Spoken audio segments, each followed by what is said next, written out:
So this is another video that I am doing as an unemployed US American, and I guess I do need to do an update. I did not do a video yesterday or the day before because I got sick. I had my final interview for this other job that I might get.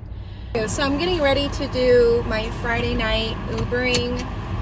I don't know what people are doing as unemployed, but once the severance is over, I need to make money. And for me, I'm going to turn off the air. For me to make money, I rather have jobs like Ubering, cleaning, side gigs, because it gives me more flexibility to prepare for interviews and apply, especially when you're in the tech industry. You have to be on your computer coding. You have to take time, and then like other jobs, I just can't manage it. I'm just not that type of girl. And I look really bad, by the way, but I'm just trying to commit to this video. I'm gonna just do this video very short for my vlogging because, well, actually I'm gonna just do pieces because it's a vlog. It's little pieces. I'm doing a very long commute. One thing I'm learning about Uber is like, I'm in kind of like Uber jail. If you don't accept a certain amount of orders, they don't give you enough orders. And Friday and Saturday night is like days that I just make sure that I do actual orders because I make the most amount of money. Doing Uber, I know I can make $300 in a day, but I haven't been able to make that much. But I've met people that have, but I usually just make 100.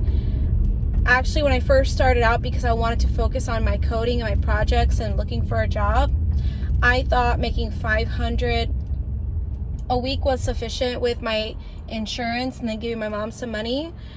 But my insurance just went up, and I'm like kind of a little behind with a few bills. So, and then also like it's been way too long that I'm trying to just up my amount of money just for my Social Security and my income tax. Like I want to at least make 30K this year, knowing that the year is almost over. I have 4 more months. So I'm trying to make 100 or more a day. But yeah, originally I was like, okay, I can survive with $2,000 a month because my mom was like letting me live there for free, and I was just helping her a little bit with like groceries and like one bill.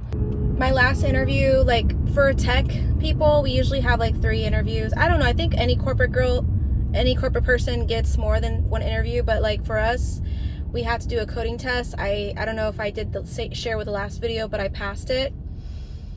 And this was a final interview. It's like the interview that basically you just meet with a manager. They do some behavior questions like soft skills, like how you handle a problem, how are you with people. But for him, this was very tricky, guys. And I don't know, I'm gonna really pour out my heart to this. I've been talking to many people about this. So I started applying outside of the country because I was just curious what other countries were, if they would hire me. I didn't realize that the salary was so low as a software engineer in other countries. I did a little research, and I guess like there's more need of software engineers here. That's why the pay is so high. But since like they have so many engineers in other countries, the pay is low. It's like what's that called? I forgot what that thing is called. Demand. Supply and demand. Yeah, it's like, okay. I thought maybe I could just take this job because I'm so desperate, so I can add it onto my resume that I was an engineer this year after, you know, being unemployed almost the whole year, and I didn't care about anything. Like, and I thought, okay, if the cost of living is low, I can make less. So when I got the interview finally, I did the math when they told me how much it would be a month, and I was like, okay, the cost of living there, according to the Google, is $1,150 a month for a single person. That includes rent. And like according to my research and according to people who actually live there, but they live way lower than me because they don't get paid as much. They told me $600 to $700 a month, but I will have to get first month and then last month's month of rent for security. And I did meet with somebody that could rent me a room for $220 a month. So I was like, oh my gosh, you know, I can handle this. Because like in America, I can handle that. But it's different when you go to another country. And so I also found out that they make it very difficult for Americans to ship their car. First thing, it's expensive, and then you can't even ship it to the city you're in because they want you to buy a car there. And being a female, to buy a car is, you know, I go through so much just to buy a car here with a Carfax. There's not even Carfax there, and I don't know anybody there to go with me to buy a car. So what really hit the nail on the head was so that day that I got the interview, I got sick. I get sick every now and then when I travel, when I'm on a cruise, or when I'm in higher altitude. So yeah, when I'm on a plane. So I tend to take Dramamine when I travel. And they asked me before, but I didn't really get to understand why, but they asked me, how's my health? And they asked me again in this interview, and I said, yeah, the recruiter asked me that when I did my first interview. Like, what exactly is this gonna harm me? They say, okay, so twice a year, even though you're always supposed to be on a computer, they want you to go to the mining location. It's a mining company, and actually be up there, and it's really high altitude. So we want to make sure that you're not gonna get sick, because you're going to be at the highest point, and in mining it's cold, 0 degrees, and we want to make sure you can handle that. And that day, I mean the day before, when I get really stressed, when I get prepared for something big, sometimes I overdo my coffee. Like in college, when I was preparing for like an exam that was like I would fail the program, I got like that. And just certain times when I get really nervous, I'll drink too much caffeine and I'll get dehydrated. So I was already getting a headache that day, and I ended up getting sick that day. But like, I don't know, with the interview, with how I know there's some cons, and then how I could get sick, I think I could still handle it, but a little bit of me is like, maybe I should reconsider. And also the interview, he kept asking me like, are you sure you want to do this? Like, are you sure? Like, I don't understand, like, why would you want to come from the US over here, and then I'm also taking a huge pay cut. He was like, how much did you used to make at your last job? And I was like, 100K. He was like shocked. He's like, that's a lot of money. And he's like, it takes 20 years for somebody to make that much money. So he was just like,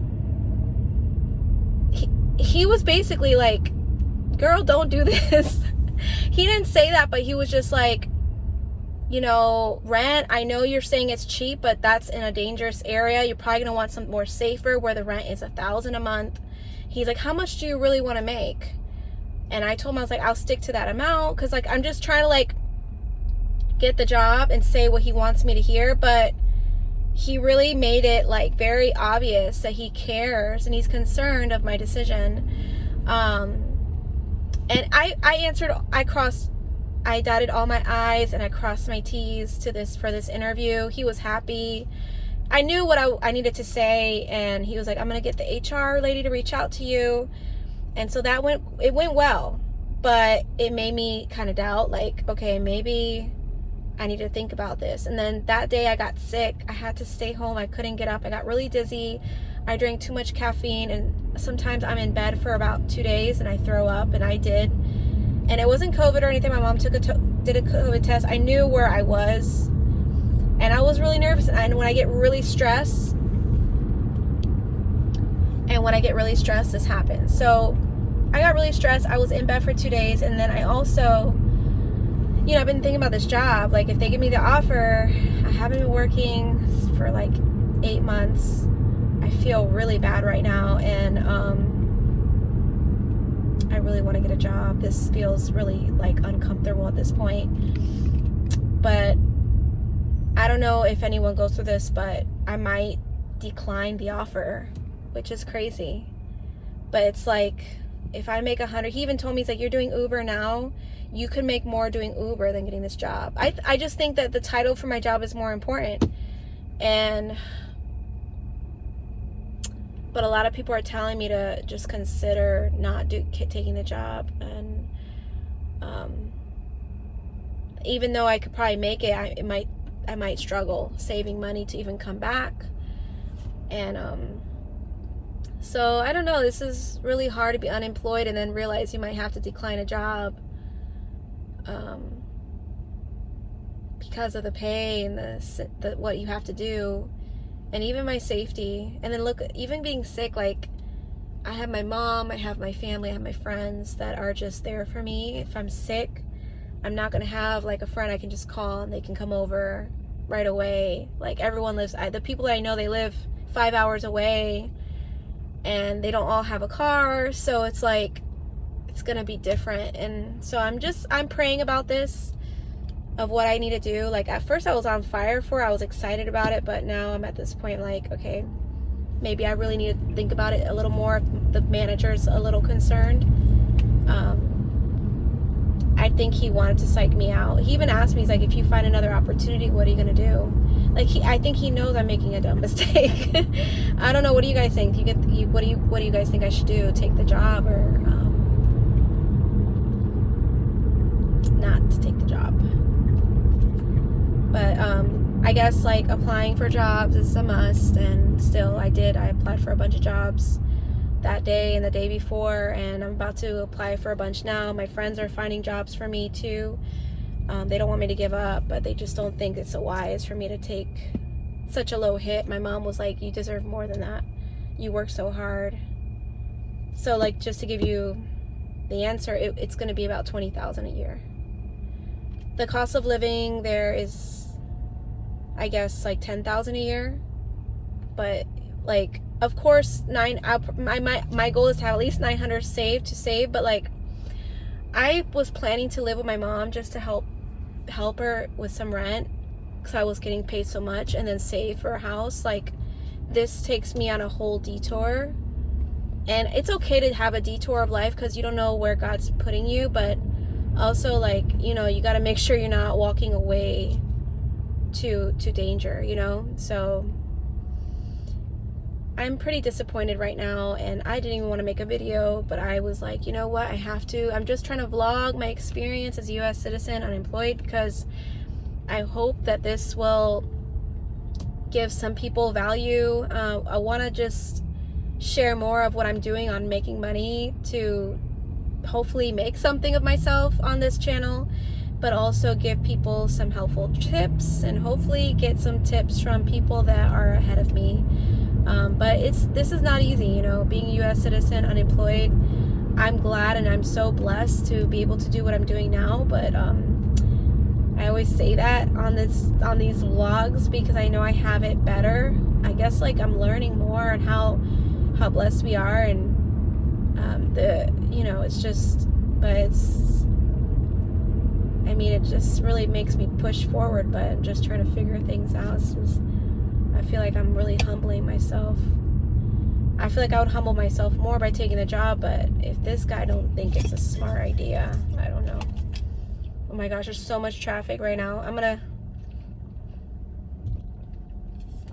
close and give you guys an update next time. I'm gonna try to actually push these videos out. Have about 4 or 5, and have a good day, have a good weekend. I don't know what days I'm gonna have to pull this through, but these are batched, so forgive me if it's not a Friday, but I don't know. Have a fun drink if you don't drink, to salute today as a Friday if it's not a Friday, and wish me luck on this offer. They haven't given me the offer yet, but I think it's coming, and at least I passed the test and I know I'm smart, so